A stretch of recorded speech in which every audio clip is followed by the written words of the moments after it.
muito bem informado.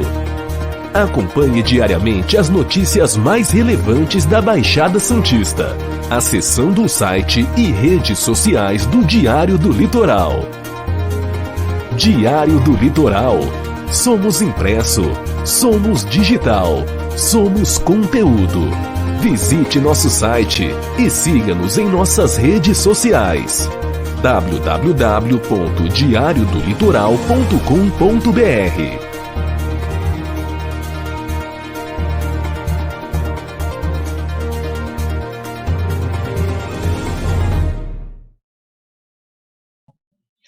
Olá, sejam todos muito bem-vindos, obrigado pelo carinho, obrigado pela grande audiência. A partir de agora tem o nosso programa Cidades em Debate, que é exibido aqui pela TV Unisantos, canal 40.1 no aberto, canal 12 da Claro TV, antiga NET, e também agora sendo transmitido pela TV Com, às 7 horas da noite, no canal 11 da NET ou no canal 8 da Vivo TV. Lembrando que na TV Unisantos é da 1 às 2 da tarde e na TV Com é das 7 às 8 horas da noite, isso de segunda a sexta-feira. Então, meu muito obrigado a toda a Baixada Santista, você de Santos, São Vicente, Cubatão, Praia Grande, Guarujá, Mongaguá, Itanhaém, Peruíbe e Bertioga, os 9 municípios ligados conosco aqui. E lembrando que tem as nossas redes sociais, entra lá no nosso Facebook, Cidades em Debate, para você poder também ser um dos nossos seguidores, né, para você poder compartilhar e também espalhar nossa página para quem você quiser. E lembrando que no YouTube é Cidades em Debate, também todos os programas ficam lá arquivados, inclusive esse de hoje, que a gente já começa aqui abrindo com o nosso boletim da Covid. Olha aí, na cidade de Santos, houve diminuição no número de pessoas internadas na rede de saúde de Santos, de 200 para 180 pessoas, é uma queda de 10%. Houve aumento no número de internados nas UTIs, voltados para os casos mais graves, de 69 para 73 pessoas, é uma alta de 5%. Nesse momento, a taxa geral de ocupação dos 263 leitos da Covid disponíveis está em 76%.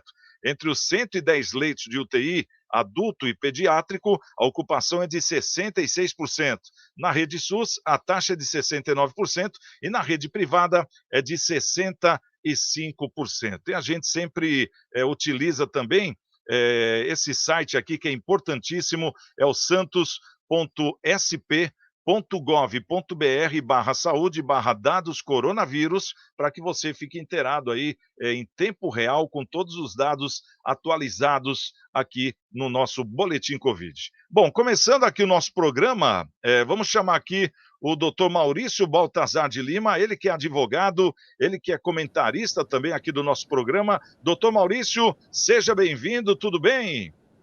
Saudações, Santiago Pérez. Saudações à linda, maravilhosa, diligente, participativa audiência do Cidades em Debate.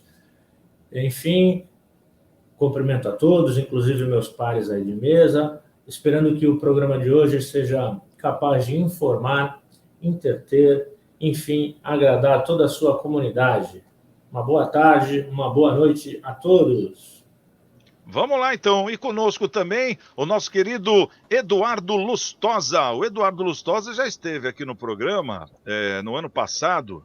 Ele esteve apresentando aqui em primeira mão justamente aquele projeto da ligação seca entre Santos e Guarujá, ou seja, o acesso pelo túnel, né? Que ele mostrou o projeto quando foi lançado, a passagem do VLT, a ciclovia, as 2 faixas de ida, as 2 faixas de volta, quer dizer, um túnel realmente muito bem estruturado, muito bem elaborado, e o Lustosa é um dos estudiosos dessa parte, e hoje ele retorna ao programa, porque semana passada evidenciou-se de novo esse assunto, né, Lustosa, sobre a passagem seca entre Santos e Guarujá, que é um sonho das 2 cidades, que vai ligar aí muito mais rapidamente a cidade de Santos, a cidade do Guarujá e ao litoral norte também, e parece que no segundo semestre agora vai começar a construção do túnel. Então, daqui a pouquinho nós vamos falar sobre isso, né, Lustosa? Seja bem-vindo mais uma vez, está tudo bem com você? Obrigado, Santiago, é sempre uma alegria estar aqui com vocês, partilhando nessa mesa bem alegre, né, que a audiência não nos vê no bastidor, mas é muito alegre, o que me traz muita satisfação em vir debater os assuntos. O nosso túnel está num momento bastante ímpar, né, dessa luta toda. Então, tem muita coisa boa para nós debatermos. Eu diria que tem uma luz no início do túnel, já não está no final do túnel. Isso é um bom sinal, hein? Uma luz no início do túnel. Foi um bom trocadilho esse aí, não foi não? Ele que gosta muito de piadinha, né? O nosso querido Eduardo Filete. Eduardo Filete, doutor médico veterinário da Baixada Santista. Seja bem-vindo ao nosso programa mais uma vez. Ô Filete, tá tudo bem com você? Tudo bem, bom dia a todos, boa tarde, né? E boa noite para quem está vendo na nossa querida TV Com também, com irmã. Boa tarde, doutor Maurício, do meu xará Eduardo Lustosa. E você, Santiago? Mas é bom, eu faço uma brincadeira contigo. Outro dia você congelou, eu falei que estava melhor assim. Na rua as pessoas veem o programa e falam, pô, tu pegou no pé do Santiago? Eu falei, Santiago é meu amigo há 20 anos, pô. Você acha que ele vai esquentar a cabeça com isso, pô, né? Então, tranquilo. Eu chamo o Santiago, carinhosamente, quando eu falo com ele, de bicho preguiça. Bicho preguiça, né? Então, bateu aqui, bicho preguiça. Então, a gente tem amizade de 20 anos, um tira sarro do outro, entendeu? Tá valendo, né? Tá valendo. Ele fica até emocionado quando fala de mim, você viu, doutor? Até bateu na câmera, né? Saiu do lugar, aquela coisa toda. É amor antigo, né? Amor antigo. Eu ia comentar, mas tudo bem. Bom, vamos começar então a nossa pauta, já vamos trazer aqui o primeiro assunto, já a gente vai falar com o Lustosa sobre o túnel, mas antes tem um assunto aqui que tá dando pano para manga, hein? Eu acho que, como dizem, né, a chapa vai esquentar, será que vai mesmo? É sobre o juiz Moro, né? O deputado federal Paulo Teixeira, do PT, ele está trabalhando para colher assinaturas entre os parlamentares para poder dar início a uma comissão parlamentar de inquérito, a famosa CPI, que o brasileiro já conhece tanto, né? Para que essa CPI apure as relações entre o juiz Sérgio Moro e uma administradora judicial baseada nos Estados Unidos. Isso porque a empresa trabalha com recuperação judicial de diversas construtoras que foram prejudicadas pela Operação Lava Jato, né? Que veio justamente do juiz Moro. Desde que deixou o Ministério da Justiça e Segurança Pública, ainda em 2020, o ex-juiz da 13ª Vara Federal de Curitiba, o Sérgio Moro, foi para os Estados Unidos e lá prestou serviço de consultoria para essa administradora judicial. Por conta de boa parte dos rendimentos dessa empresa vir a recuperação judicial de construtoras, né, que foram prejudicadas pela operação da Lava Jato, é que o próprio Ministério Público Federal, no ano passado, solicitou que o Tribunal de Contas da União, o TCU, fizesse uma investigação a respeito desse possível conflito de interesses. Doutor Maurício, vamos falar judicialmente, né? O senhor, como advogado, como um jurista, é normal que haja essa prática no meio jurídico ou não? Sim, Santiago, existe o fenômeno da quarentena, né? Algo semelhante da suspeição, uma série de circunstâncias em que aquela determinada autoridade não poderia agir, ser contratada, defender, enfim, uma série de situações, ou até assumir cargos, né? Para ter essa quarentena, enfim, e evitar um problema de ordem administrativa, judicial, inclusive até penal em determinados dos casos. Mas me parece que nesse caso ele já estava fora do governo, ele já não tinha nenhuma relação pública com as nossas instituições, além do que foi em outro país. Então, assim, onde há fumaça, há fogo. Eu penso que certamente haveria conflito de interesses, mas como ele já não estava no governo, já não estava no judiciário, então, em que pese seja imoral, né? Poxa, ele era juiz da causa, sai da instituição judicial para ser contratado por essa empresa, talvez não seja moralmente a melhor conduta, mas até aí existir um ato ilícito nesse ponto de vista está bem distante, viu, Santiago? A CPI pode servir para, quem sabe, mostrar que há necessidade de regulamentação nesse sentido.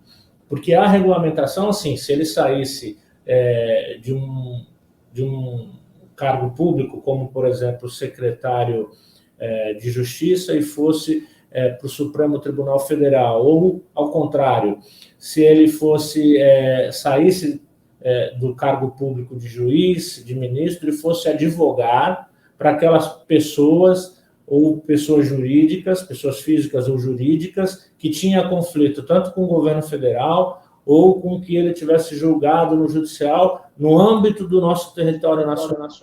Beleza. Agora, lá fora, o braço nosso judicial não chega até ele, mas necessário verificar para que podemos tentar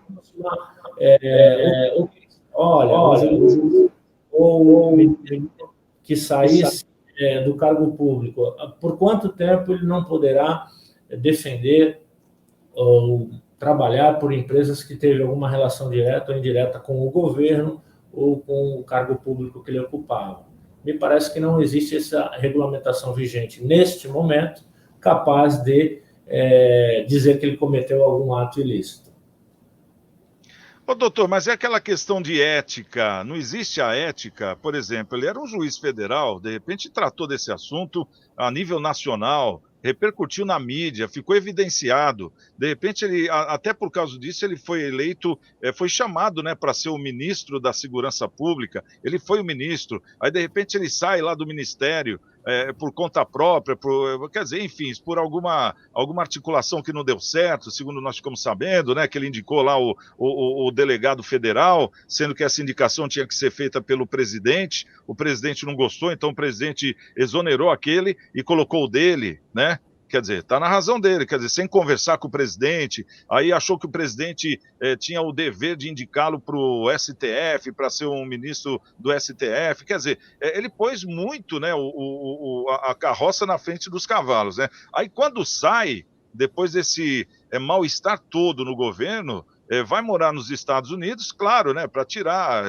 até a imagem dele, dar uma refrescada, né? Parece aqueles artistas de novela que, quando fazem uma novela que marca muito, eles têm que sair de cena um tempo, porque ele fica muito rotulado, aquele personagem. Aí, quando está nos Estados Unidos, presta serviço justamente para empresas que ele estava pegando recursos, que eram recursos escusos, quer dizer, e ajudando essas empresas do outro lado agora. E a ética fica onde nisso aí? Porque ele era um juiz federal, né, o doutor Maurício? Não era um advogado porta de cadeia, né? Mas a ação dele foi uma de advogado porta de cadeia, eu estou errado? São duas condições bem distintas. Uma coisa é a questão ética, né, que nós temos aí, a moralidade, enfim, e a legalidade. Nem tudo que é ético ou antiético é ilegal, né? E por falar em ética, a ética do juiz Moro já vinha sendo discutida há muito tempo, antes mesmo dele sair do cargo de juiz e chegar lá no ministério, né? Inclusive a questão em que ele não respeitava a ampla defesa, o contraditório contra os advogados, o fato dele ter revelado aquelas gravações, mesmo sabendo, devendo conhecer a lei tão bem como ele conhece, enfim. A ética dele já vem sendo criticada, discutida, posta em julgamento há muito tempo, e desde então né, verifica-se que ele não é tão ético assim como deveria um juiz que, para presunção normal, todo mundo acha que o juiz é acima de qualquer suspeito, mas ele já vinha sendo julgado a esse sentido muito, né? E quando chegou no ministério, mais ainda. Por exemplo, no meu ponto de vista, ele foi antiético, foi insuficiente, incapaz, incompetente na condução da investigação do atentado contra o juiz. A resposta que a Polícia Federal deu na gestão dele, a sociedade foi muito infeliz, muito insuficiente, enfim, me pareceu ter um interesse em que a coisa não fosse muito bem investigada. E aí, saindo do governo, indo para os Estados Unidos trabalhar justamente para o bandido, é óbvio que de ético isso não tem nada. Agora, se é ilícito e se essa ilicitude é capaz de alcançá-lo lá nos Estados Unidos, onde outra legislação, enfim, uma série de situações, precisa ser muito bem vista aqui no nosso regulamento interno. Inclusive, se realmente essa CPI for aberta, trazer informações suficientes para que a gente possa criar uma lei e efetivamente regulamentar essa situação, para quando ele voltasse ao país, tivesse a característica de ilegal. Mas me parece que não tem. É imoral, mas não é ilegal. Ô, Filete, a gente relembra, né, porque é uma instituição que não pode sofrer nenhum tipo de má interpretação, né, é uma má interpretação isso, né, porque se a palavra ética tem que vir de alguém, a gente espera que venha do mais alto escalão da justiça, né, e o ex-juiz Moro, ele foi um juiz federal, isso aí, a ética tem que prevalecer na vida pessoal, na vida profissional, quer dizer, tem que ser uma pessoa ética em todos os critérios. É uma coisa que manchou muito, né, o jurídico do país foi o Lalau, lembra do juiz Lalau também, enfim, e ficou uma coisa muito ruim, tanto que depois foi superada por bons atos, boas decisões, e agora chega essa aí do juiz Moro, quem o Brasil menos esperava, né? E é o que acontece. O que você espera daqui para frente desse tipo de ação, o Filete? Você acha que isso aí está se tornando uma coisa banal, normal? Veja bem, falar depois do Dr. Maurício no direito, né? Com certeza eu não vou. Ele já foi bem claro no que ele quis dizer, né? Mas já bem, a questão do juiz Lalau foi uma briga que ele teve com o genro, né? O genro foi lá e ele falou que o cara era um pobretão, não tinha emprego, num churrasco de domingo, e o cara confessou para o mundo o desvio de dinheiro de uma obra, né? Da construção. Se ele tivesse adoçado o genro, ninguém saberia nada disso até hoje.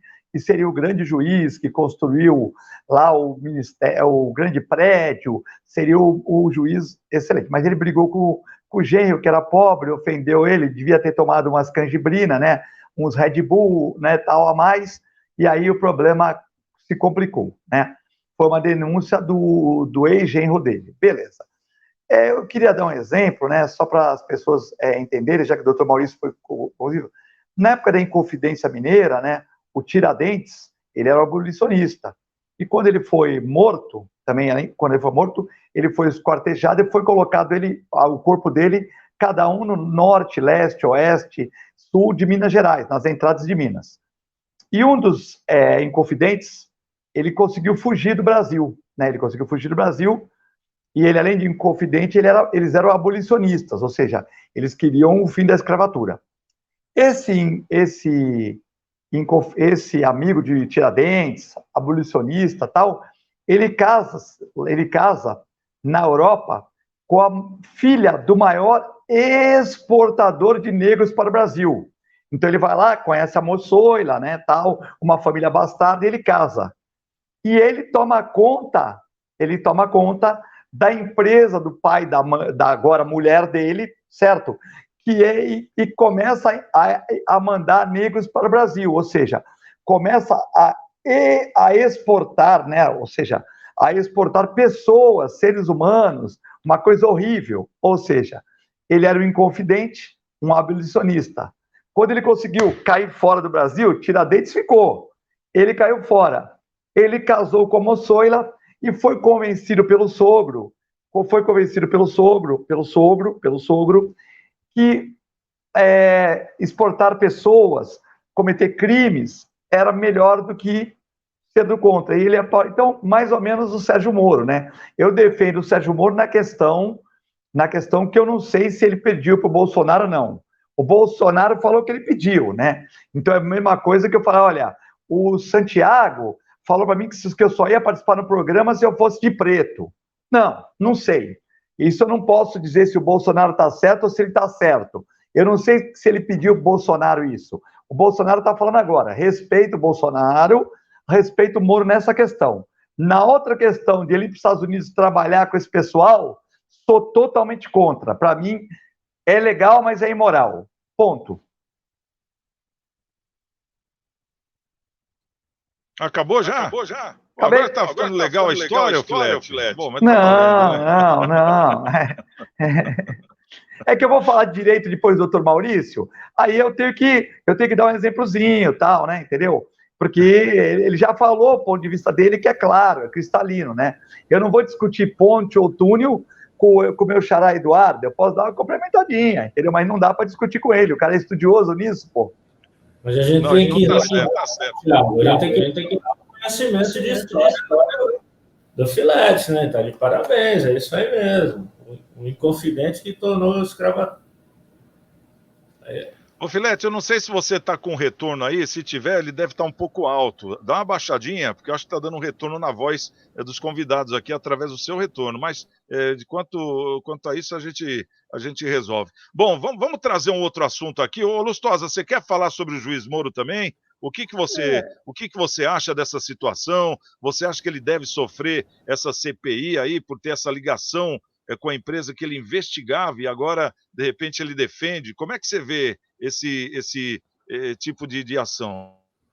Eu acompanho muito a política e sou muito crítico da nossa justiça, né? Nós temos 3 poderes hoje influenciando o país no seu destino, no seu desenvolvimento, e eu vejo a justiça diferente da engenharia, né, onde as ações são mais cartesianas, né, onde a gente mostra números, mostra o projeto, né. No judiciário a gente tem um campo aí muito sinestésico, né, onde a interpretação hoje no judiciário no Brasil ela está muito ampla e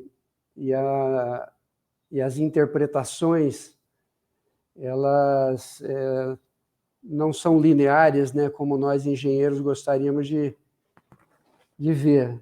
Então, para mim é muito claro, né, a desarmonia entre os poderes, é muito claro, né, e a primeira e segunda instância saturados, né, de tantos processos, né? As iniciais, eu faço um pouco de perícia judicial, ambiental, e eu vejo que a justiça, se quiser facilitar, ela facilita, se quiser ser justa, ela é justa, se quiser dificultar, ela justifica. E o ministro Sérgio Moro, né, que chegou a ser ovacionado, né, como um herói, né, quando ele ocupa um cargo público e ficou ali. Já estou vendo as retaliações do ministro em áreas públicas, né, sendo chamado de traidor.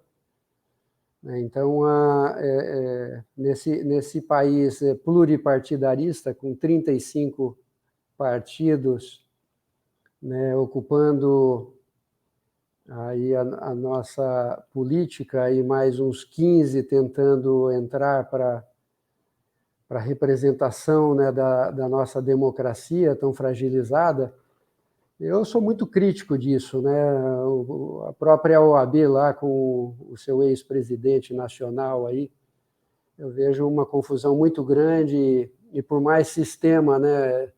Eu cheguei a pegar perícias judiciais ambientais aí já informatizadas e etc., mas eu vejo que a justiça tem muito que evoluir. Essa desarmonia entre os poderes, visivelmente, ela está apodrecida, né? A gente vê ali o Congresso Nacional meio dependente, né, do Judiciário, o Judiciário dependente do Congresso, né, do Legislativo, e aí ambos ali numa cumplicidade exorbitando na atribuição, atrapalhando o Executivo, se interferindo em tantas coisas do Executivo, né? E o Executivo, do outro lado, no meu modo de ver crítico também, assustado, né? E num debate, não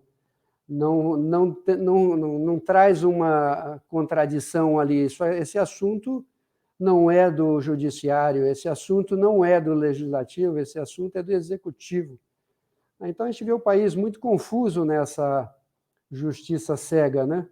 Essa que deveria ser neutra e eficiente. Tá aí. Os nossos convidados, cada um dando a sua opinião sobre o assunto do juiz Moro, né? Esse é o nosso Cidades em Debate, aqui pela TV Unisantos. canal 40.1 e canal 12 da NET, e também pela TV Com, canal 11 da NET e canal 8 da Vivo TV. Programa que vai ao ar de segunda a sexta-feira, na TV Unisantos, à 1h da tarde, e na TV Com, às 7h da noite. Vamos trazer aqui mais um assunto, e esse assunto aqui, com certeza, é especialidade do nosso querido amigo Lustosa, né? Até por isso nós trouxemos ele aqui hoje, né? Estamos trazendo ele aqui hoje, que é a questão do túnel, né? É aquele túnel, nossa, mas quantos anos que a gente não ouve falar nesse túnel? Doutor Maurício, você tem em mente, assim, quantos anos já faz que você escuta falar sobre a ponte ou sobre o túnel na ligação entre Santos e Guarujá ou não? Desde que eu me conheço por gente, viu, Santiago?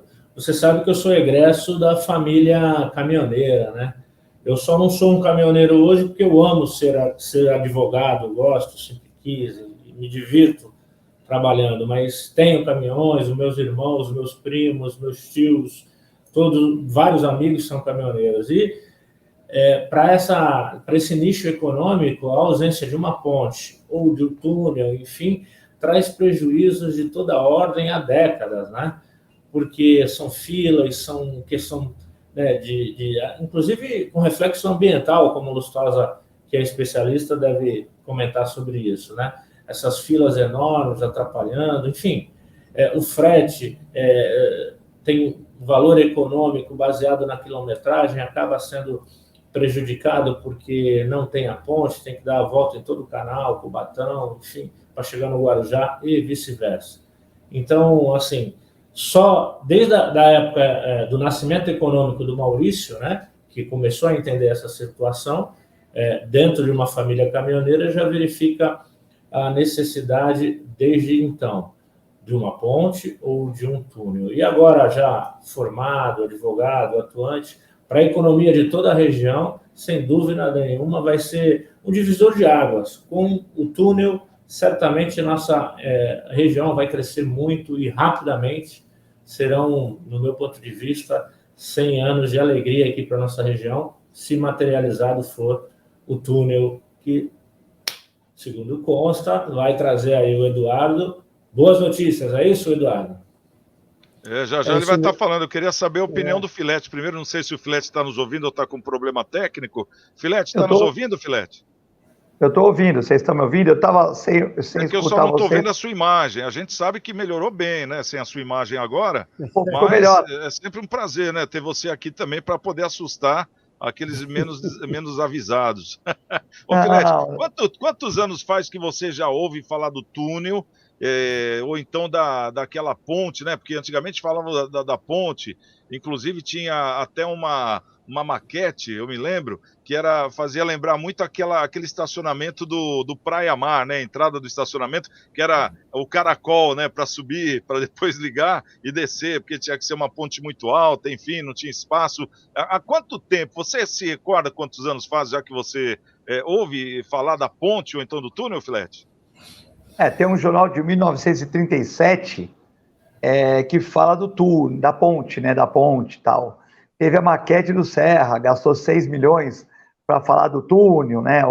Então, isso aí é uma lenda urbana, né? Existem algumas lendas urbanas, essa ficou como uma lenda urbana, e realmente o professor Lustosa vai concluir aí o que hoje sabe-se que o túnel é mais viável, é melhor, né? Porque temos também as questões dos navios que vão aumentando cada vez mais o tamanho deles, né? E com certeza daqui a pouco é 70 metros, 75, 80, vai chegar uma hora que vai bater na ponte, né? Então é melhor para a gente não perder a pujança do porto e para que a gente possa no futuro aguentar navios cada vez maiores, tal. Mas tem a questão do calado. Sim, mas tudo isso se resolve. Vão ter máquinas para melhorar o calado. Isso aí vai ser mais fácil de resolver. Então, o que acontece? Com certeza a gente vai perder muita exportação e importação com esses navios grandes, né? Muito grandes, ultra gigantes, tal. Então, tem que ser o túnel mesmo, e o professor Lustosa vai ilustrar melhor isso.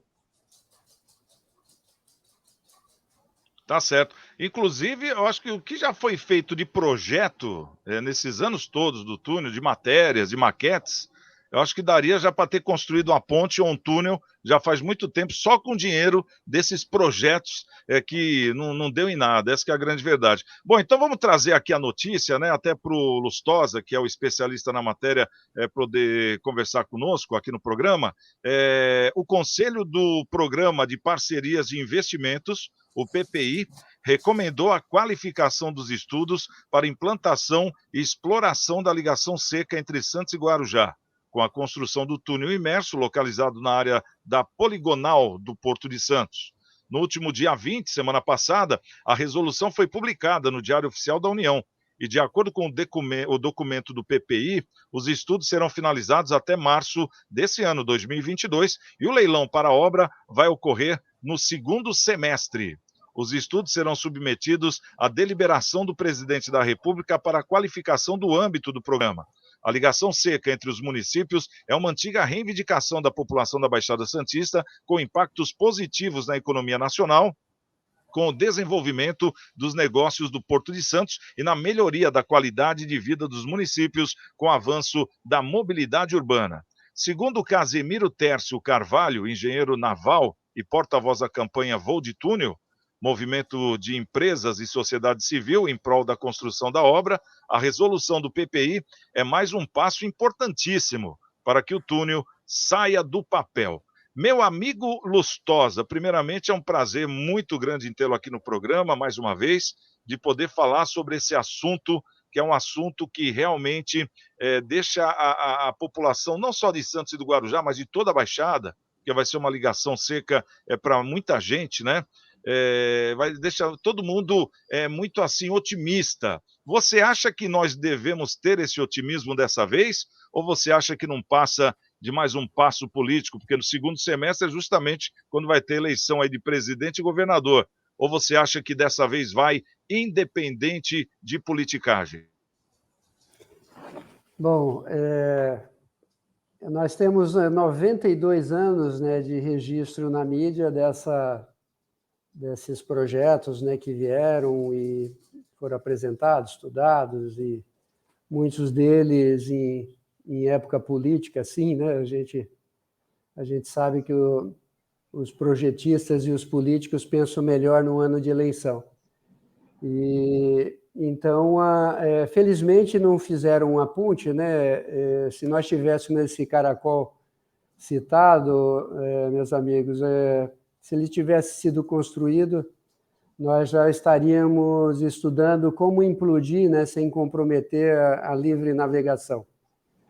Então, os navios, como disse o professor Filete, os navios estão ficando cada vez mais largos e mais altos.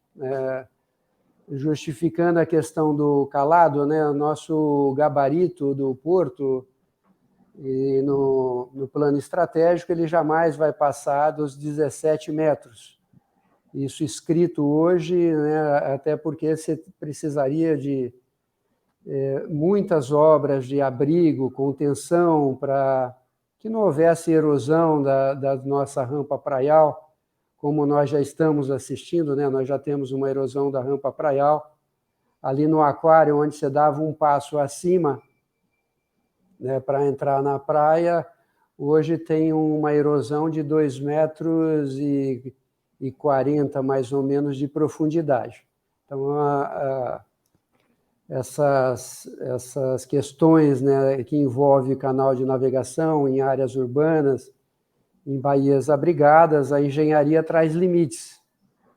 Então, saindo um pouquinho do assunto, nessa curva ali do forte, ali, inevitavelmente, vai ter que ser construído uma guia corrente para que a água faça uma curva e não faça essa erosão na rampa praial, senão, daqui a 5 anos, nós vamos precisar de escada também ali no Boqueirão para descer a praia.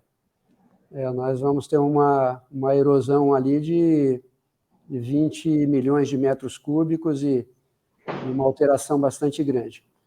Mas voltando ao assunto, né, hoje nós temos navios misto, né, com energia combinada, aproveitamento de energia eólica, com 106 metros de altura. Esse navio não entraria no Porto de Santos. Nós temos 30% das plataformas de petróleo com mais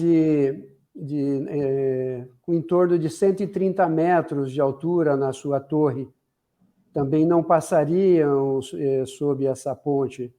Então, a engenharia, a boa engenharia, ela vem mostrando, principalmente para o governo do Estado e até aqui para o governo federal, que nós já tivemos aqui a autoridade portuária concordando com a ponte. Quem deveria preservar o canal junto com os operadores portuários, junto com a Associação Brasileira dos Terminais, não cumpriram as suas obrigações, nem se manifestaram na época. Então, nós já tivemos a ponte autorizada pela autoridade portuária. Então, fica aí, isso não é uma crítica ao que já foi, mas sim um elogio para essa autoridade portuária que hoje está empossada, representando a Secretaria Nacional de Portos, que está aí defendendo o nosso canal de navegação. Então, com 17 metros de calado operacional do porto, nós teríamos uma profundidade máxima de canal inferior a 20 metros, o pé de piloto inferior a 20 metros. E nós temos aí nesse chamamento público uma nova avaliação do projeto desenvolvido pela Dersa, aí durante o governo Alckmin, fica aí um elogio ao governo Alckmin, que disse lá atrás, quando assumiu, ponte, não vamos fazer ponte, vamos fazer túnel, e as discussões serão na Associação de Engenheiros e Arquitetos de Santos. Então, nós temos trabalhado pela boa engenharia, pela ética, protegendo aí o nosso canal de navegação, protegendo o desenvolvimento da região, enquanto a gente vê aí o governo do Estado compromissado com interesses aí da ponte, não vou entrar muito no assunto, totalmente descabido, colocando em risco milhares e milhares de contratos internacionais, a continuidade do desenvolvimento da região, a montante do nosso canal de navegação, onde nós temos agora aí até, inclusive, mais 5 milhões de metros quadrados incorporados no nosso porto organizado, a montante dessa ponte. Então, não se cabe colocar interrogação desnecessária para a construção de uma ponte que custa mais caro que o túnel. A ponte custa mais caro que o túnel, é obsoleta, é um cartão postal perante o meio ambiente degradado, perante a economia de energia, para quem vai para mais esquerda, mais direita, também um desgaste aí anual que se dá para projetar em 2 voltas ao planeta no consumo de combustível a mais, se comparar uma ponte com 7,5 km e um túnel com 1.700 metros, 1,7 km. Então, nós defendemos a construção do túnel não por interesse partidário, nem por interesse construtivo. A engenharia envolvida nesse projeto hoje tem apoio da Associação Brasileira da Engenharia Civil, a ABENC.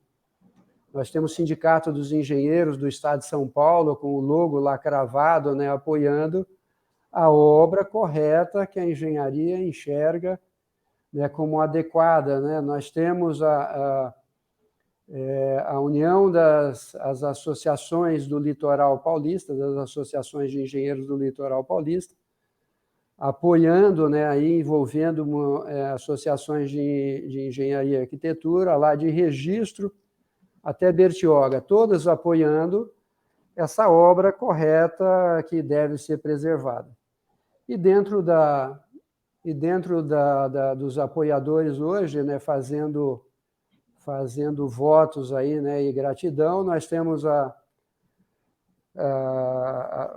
sindicato, né, o Sindamar, Sindicato das Agências Marítimas, nós temos a Federação Nacional também das Agências Marítimas, a FENAMAR, né, todas protegendo o futuro do principal porto do país, o principal compromisso logístico do país. Né, e eu fico aqui bastante decepcionado em ver o governo do Estado querendo colocar interrogações e vírgulas por interesses partidários. Eu lá atrás eu cheguei a falar para o secretário Mauro Arte, secretário de Transporte do governador Serra, né, tive em 3 ocasiões com ele, disse: secretário, não me queira mal, né, eu estou tentando evitar que o senhor seja o responsável por uma obra obsoleta, indesejada, que vai ter que ser programada muito em breve, a sua implosão. Eu não quero que o senhor seja nem o responsável, nem o irresponsável. Desculpe as palavras fortes, né, mas o senhor está mal assessorado. Disse para ele, o ex-prefeito lá de Cubatão estava do meu lado e ouviu essa fala para ele, ao secretário de Estado. Na época tinha um pouco mais de inocência sobre isso, né, mas o governo do Estado de São Paulo, junto com o secretário João Otaviano, eu diria que estão muito mal assessorados, muito mal intencionados, né, e deveriam ouvir a engenharia, ouvir a modelagem da engenharia, modelagem física e numérica, que estão sendo implantadas no mundo inteiro. Na Europa já tivemos a implosão de 12, 13 pontes, né, que tinham um transtorno urbano, logístico monstruoso, substituído por túneis. Né? Todo canal de navegação, mesmo quando você tem um ganho ao mar, ele vem em pontes, né? Quando chega para atravessar o canal de navegação, ele mergulha, cria-se ilhas artificiais, esse sistema viário mergulha e atravessa o canal em túnel.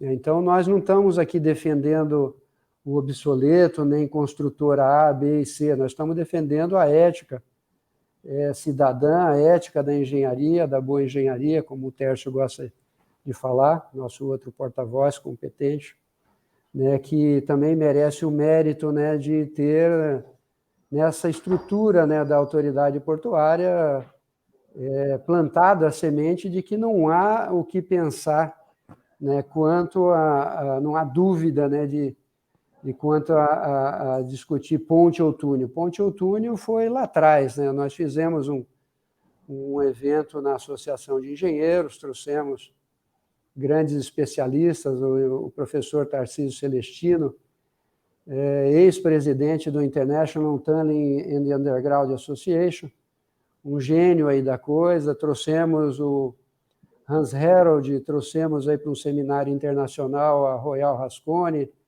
Boscales, né? Nós temos dado a chance, investido, né? A engenharia tem investido para dar oportunidade para que os políticos saiam em si dessa dúvida, né? E conspirem a favor do principal porto do país, onde nós temos aí compromissos sociais com as indústrias, tanto na importação, na exportação e na cabotagem. Tá certo. Doutor Maurício, tem uma pergunta para o Lustosa sobre esse assunto do túnel, que vai sair no segundo semestre?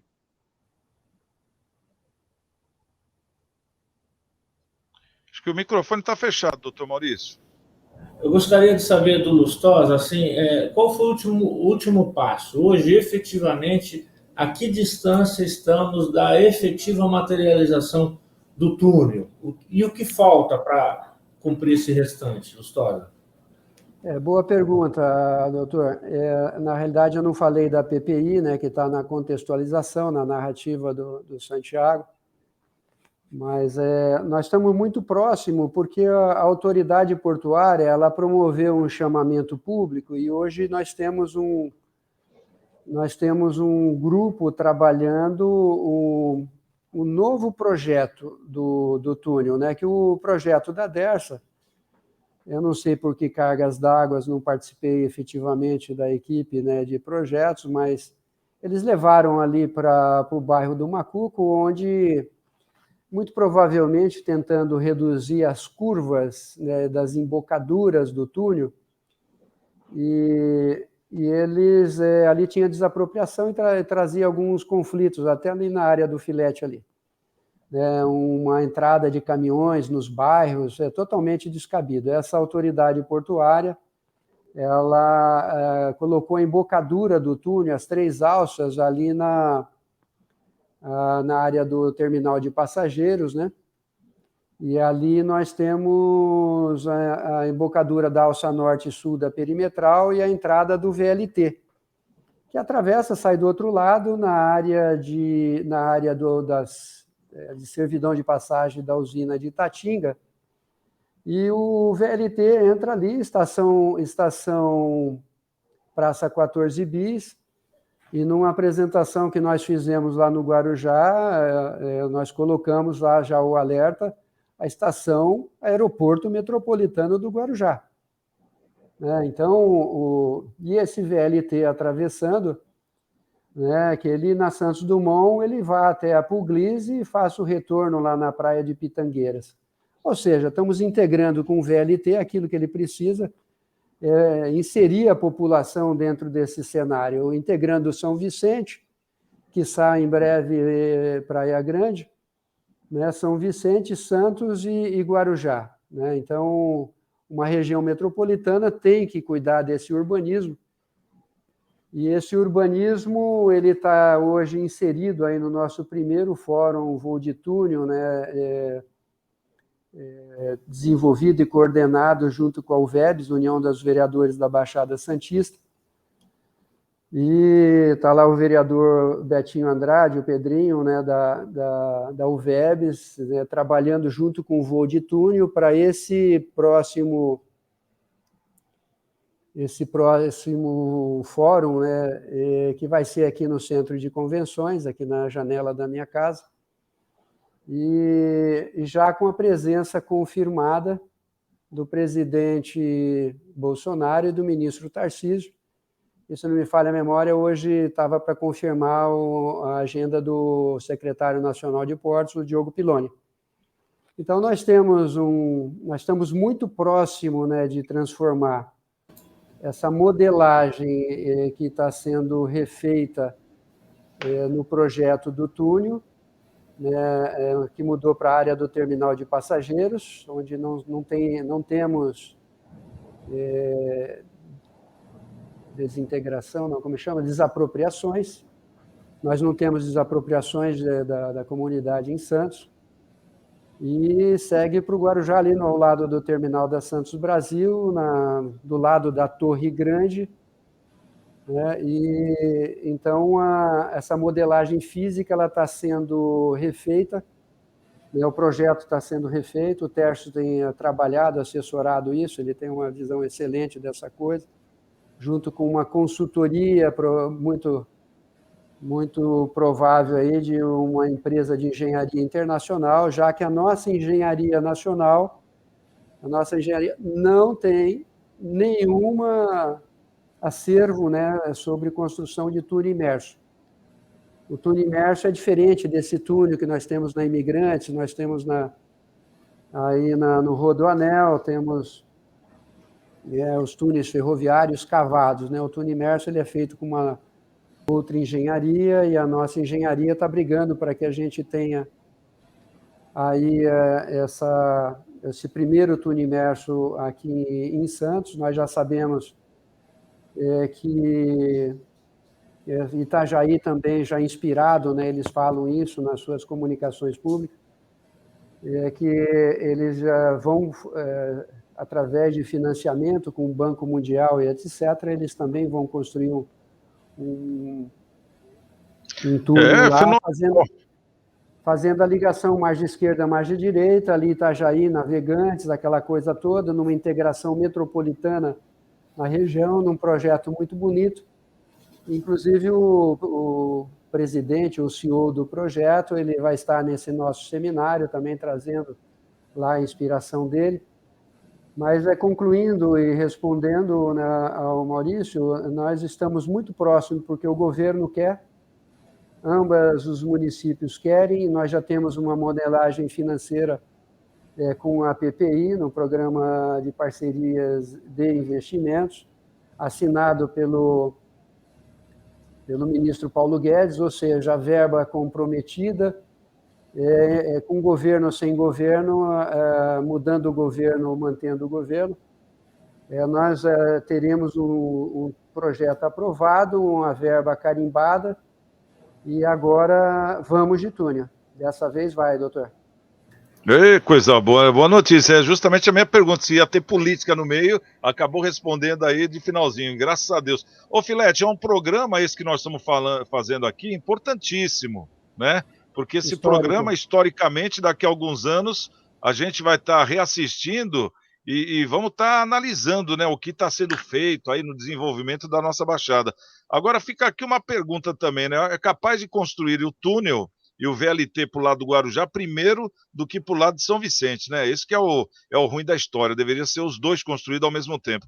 Ô Filete, tem alguma pergunta para o Lustosa? Eu acho que nessa questão tem que ser construído, né? O que vem primeiro, o que vem depois, porque a função social do VLT, ela só vai ser completa quando o VLT chegar no Guarujá, né? E digo mais, chegar em São Vicente na área continental, que você conhece bem, e depois o BRT, né, que é o ônibus, como tem lá no Rio de Janeiro, na região lá de Recreio dos Bandeirantes, na Barra da Tijuca, o BRT, que no Rio sai lá da área militar, vai até o centro do Rio, o BRT de Praia Grande até Peruíbe. Aí sim nós vamos estar, você vai conseguir para Peruíbe, para Mongaguá, para Itanhaém, para Praia Grande, com o BRT, o VLT chega até a área continental de São Vicente, você consegue sair daqui de Santos agora e até por exemplo, a área continental de São Vicente, você consegue ir para o Guarujá, então acho que aí esse modal vai realmente melhorar muito a questão de empregabilidade na Baixada Santista, a questão social, né, porque hoje em dia muitas pessoas não contratam... Filete, vamos aproveitar a presença do Lustosa, que o nosso tempo está acabando. Faz uma pergunta para ele, para a gente aproveitar Lustosa, a vida dele aqui. Você falou uma coisa que eu fiquei meio preocupado, né? Que você falou assim que poderia estar mal assessorado, e a gente muitas vezes é mal assessorado por um contador, sei lá, por um médico, por um advogado, por um veterinário, depende da área. A maioria das vezes você é bem assessorado, mas pode acontecer de ser mal assessorado. Mas depois você falou também da questão venal, aí que pode ser uma questão assim, pode ser mal assessorado e mal, de uma certa maneira, mal dirigida a coisa. Por que você chegou... Mal intencionada, isso, desculpa.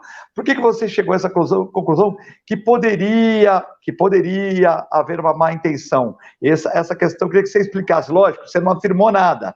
Você falou, pode ser uma má intencionada. Isso aí, eu gostaria que você detalhasse um pouco melhor. A má intenção, uma vez que a engenharia e o mundo está mostrando que não cabe uma ponte, aí você vê um governador junto com a sua assessoria querendo fazer uma obstaculização da livre navegação, do desenvolvimento futuro, né, de uma região metropolitana, e ele não quer aprender com a engenharia, aí vem a conclusão. Ou ele é muito incompetente, ou ele está muito mal assessorado, ou ele está mal intencionado. Não existe outras possibilidades, né, porque a engenharia já direcionou para outro lado. Então, será que ele aprende, né? Tem que aprender. E ele é inflexível, porque nós sabemos que a Ecovias é uma empresa que nasceu dentro do ninho dos tucanos, né? E está lá, é uma grande empresa, né? Que está aí com a maior praça de pedágio na América Latina. Nós temos no maior porto da América Latina, por engenharia reversa, nós deveríamos ter a menor praça de pedágio da América Latina. Então, nós temos a maior praça de pedágio na América Latina. Então, eu não posso julgar nada disso como boa intenção. Será que não seria... Eu coloco a suspeição, né, diante de fatos. Né? Eu não estou querendo levantar hipóteses. São casos reais. Será que porque as empresas dos amigos dos reis não conseguem ter expertise para túneis submersos? Está mudando esse projeto para, de uma certa maneira, poder ser feita por alguma empresa brasileira ou alguma coisa assim? Porque parece esquisito, né? E seria uma oportunidade dos nossos engenheiros, que o Brasil tem uma das maiores engenharias do mundo, também, de uma certa maneira, estagiarem nessa questão aí dos túneis submersos, para a gente também pegar essa expertise, né? Se nós conseguimos fazer uma estrada que veio de São Paulo a Santos, uma Anchieta há tantos anos, se nós conseguimos fazer uma Rio-Niterói, se nós conseguimos fazer desviar o São Francisco, tudo bem, nós também temos essa expertise, é só nós podemos... Que a Imigrantes foi tecnologia alemã, né, que foi feita e o brasileiro aprendeu. É isso que o Filete está falando. É um bom momento, né, Filete, para a gente poder aprender com isso aí. Tá certo. Isso, nós vamos contratar a empresa, nós vamos contratar a empresa holandesa, mas nós queremos 100 estagiários aqui também para pegar essa tecnologia. Não, mas esse é um motivo, né? Essa contratação de uma consultoria internacional, ela é justamente para nós criarmos o que se chama acervo de engenharia. Ninguém pode ser responsável por uma obra sem que ele nunca tenha feito a obra. A engenharia tem essa obrigação de contratar uma empresa que já tenha feito o túnel. Né? E o consórcio, ele obrigatoriamente, ele é misto, né? O outro da Dersa também, nós tínhamos 3 empresas de engenharia nacional envolvidas na construção, né, no projeto original Dersa. Então, esse outro projeto, provavelmente, né, eu não estou participando exatamente dessa linha de projetos, né, mas... nós teremos 3 empresas nacionais trabalhando e gerando acervo, né, de engenharia para que os próximos túneis a gente possa fazer com uma equipe quase 100% nacional, só com a consultoria internacional, talvez. Que é sofisticado o projeto, viu? Ele é feito como um Lego, né? Você vem fazendo a montagem. Pega aí um canudinho, né, deste de suco, corta ele em 6 segmentos, em 6 segmentos, e você traz ele para o local, né, e você submerge ele numa posição, numa cava, né, com 20 metros de profundidade, do teto com 20 metros de profundidade, aí você vem colocando os tubos, seção retangular, né? Você vem colocando um do lado do outro, faz essa montagem no fundo. Uma empresa de logística nessa construção pega esse canudinho lá com 130 metros, 125 metros, e ele traz flutuando até o ponto, ele submerge esse Lego, coloca nesse leito, depois coloca um outro, então atrapalha pouco a navegação, né, praticamente nos dois elementos centrais. Então é muito interessante, muito bonita a logística, muito bonita a engenharia. Legal isso, hein, Lustosa? E os elementos, eles são construídos em dique seco da mesma maneira que se constrói um navio.